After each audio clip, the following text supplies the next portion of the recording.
পাকিস্তানি অভিনেত্রী হানিয়া আমিরের অনুরাগীর সংখ্যা ভারতেও কম নয়। তারা নিয়মিত অভিনেত্রীর সামাজিক যোগাযোগ মাধ্যম অনুসরণ করেন। অভিনেত্রী কখন কোথায় যাচ্ছেন, কি করছেন সেসবও নজর রাখেন। ভারতীয় অনুরাগীদের সেই ভালোবাসা ফিরিয়ে দিতে গিয়েই এবার বিপাকে পড়লেন হানিয়া। পাকিস্তানি ভক্ত অনুরাগীদের রোষানলের শিকার হতে হলো অভিনেত্রীকে।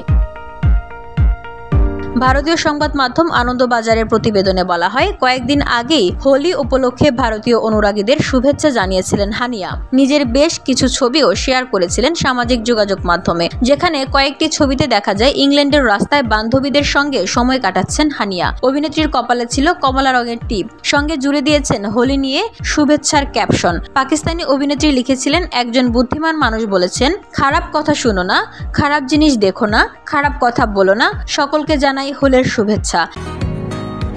বসুন্ধরা, উত্তরা, বনশ্রী, কুড়িল ও বাড্ডা সহ রাজধানীর বিভিন্ন স্থানে অভিজাত ও অত্যাধুনিক মানের ফ্ল্যাট কেনার এক নির্ভরযোগ্য প্রতিষ্ঠান প্লেজেন্ট প্রপার্টিজ লিমিটেড।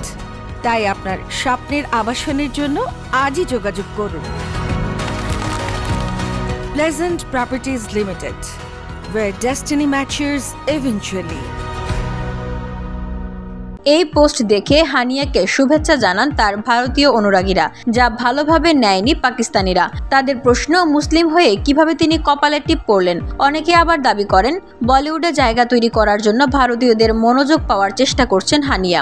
হানিয়ার এই ছবিতে এক পাকিস্তানি মন্তব্য করেন, অশিক্ষিতের মতো কথাবার্তা দেখলে সত্যি বিরক্ত লাগে। কিছু কিছু বিষয় ধর্মের ঊর্ধ্বে, মানবতা বলেও কিছু বিষয় থাকে।